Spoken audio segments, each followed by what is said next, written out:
The Little Hospice was established in 1996 in loving memory of a remarkable man by the name of Newton C. Little, who together with his wife dedicated their lives to helping others. At age 85, he was diagnosed with a terminal illness. He lived nearly 5 years with it, but the last 2 years were spent in an institution, a nursing home, fine place, but as the end was drawing near, it became obvious that they just weren't equipped to deal with the needs of somebody who was approaching death. And it was in response to this, the 2 years that I spent with him nearly daily, that I felt there needed to be something better in our community that would meet the needs that were growing of an individual that had a terminal illness and required special nursing care.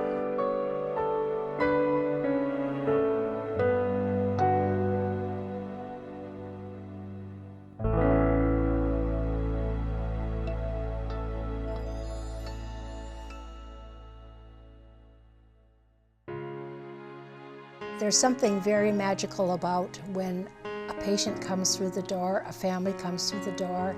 It's something that I can't even explain, but I'm very well aware of this magic that happens and the feeling people get when they come and walk into Little Hospice. They just take a deep breath and they just feel like, I think this is going to be just fine.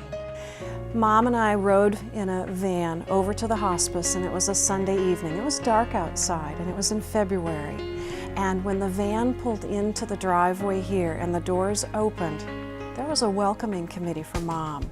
The people who were going to provide her care were there to celebrate her.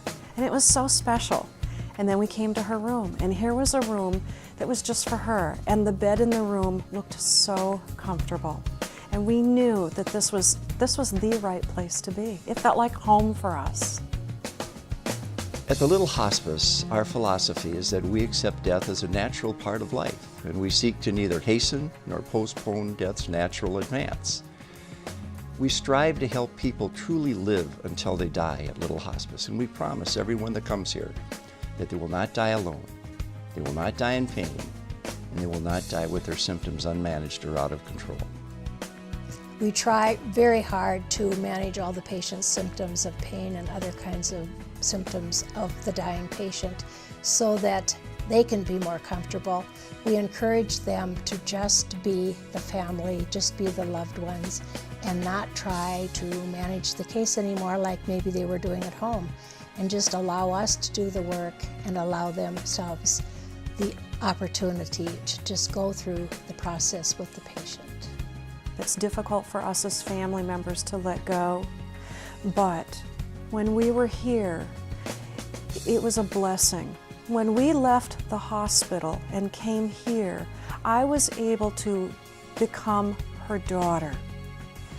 I didn't have to worry about, was her care being given appropriately? Was she made comfortable at the right times or all the time?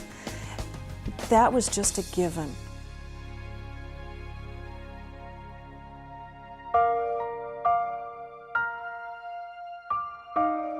One of the curious things about hospice, specifically Little Hospice, is that we view the family as our unit of care.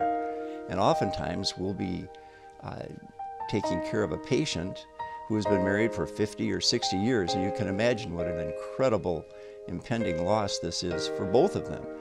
But for the survivor, they require a different kind of care, but in many ways every bit as much love and tenderness and care as our patient does.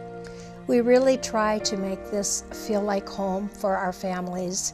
We offer a buffet lunch at noon and a buffet dinner every evening. The families are welcome to join us and eat for these meals, or if there are some very special friends that come every day or occasionally, they are invited to eat with us as well. Our relationship with the families is most important in what we do, and sometimes it becomes more important than actual care of the patients. Families are going through a huge crisis. Many times they have good questions, and we try to answer everything we can. This is something the nurses here at NC Little Hospice are really good at. They really look for the opportunities to do counseling and teaching is surely one of the most important things we do every day. We'd need to find a place to stay that was nearby so we could be close to Mom. And what a wonderful surprise to see that they had beautiful bedrooms here at NC Little Hospice. And so we moved in. And the wonderful meals that were prepared for us. Everywhere you look in this home are those comfort needs that each of us want. There's a lovely family room. There's a place downstairs that's specifically for young children so that they can be here and they can feel comfortable here. And there's a beautiful library full of books that may have to do with this time of your life, of losing an individual, or it might be a book just purely for entertainment. Whatever it is that you need to meet your needs to help you while you're here with your family member. It's just a peaceful, loving home, and you feel like you're at home. It's great. Patients and families alike are drawn to our staff because of what they see and what they feel. Our nursing staff is not here on any kind of a career path. They are here because they feel called to this kind of work. End-of-life work is certainly not for everybody. Our nurses are truly here on a ministry. It's a ministry that's very personal to themselves. We don't have any religious agenda at the Little Hospice. Well, without a sense of godliness, it just wouldn't work for you to be a caregiver here.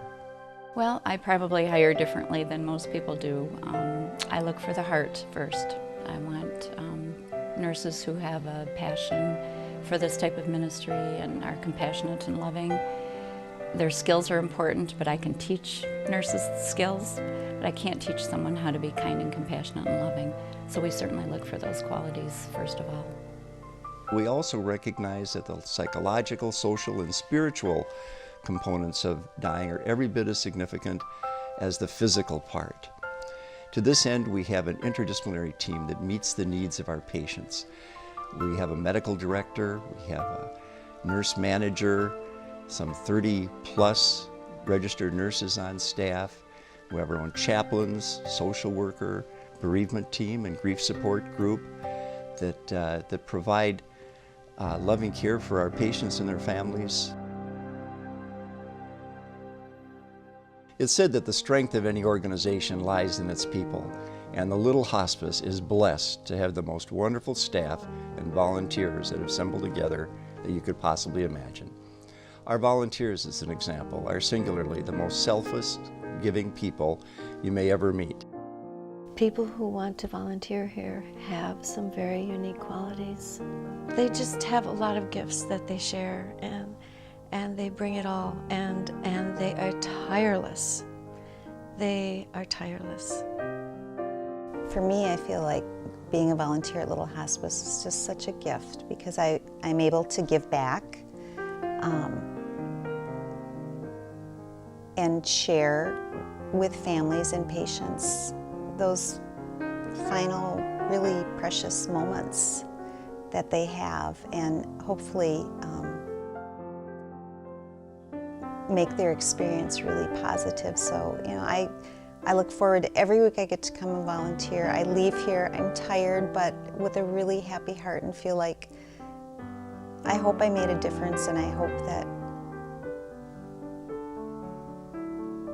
in some way families come away feeling most certainly the way I did when my mom was here.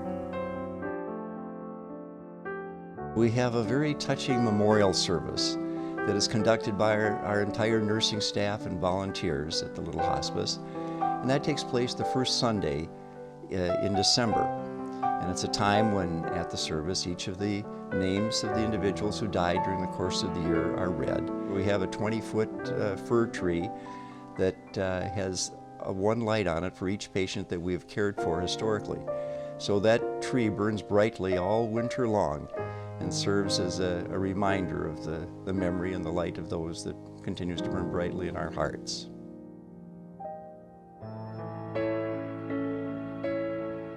If I can give somebody the opportunity to have the experience that we had, that is a real tribute to the people here at NC Little, but it's also a tribute to my mother. That's what means so much to me. The Little Hospice is a home of love. It's a place where when a patient comes here, they are not only treated with respect and with dignity, but with godly love and tender care that you would want the most important person in your life to be treated with.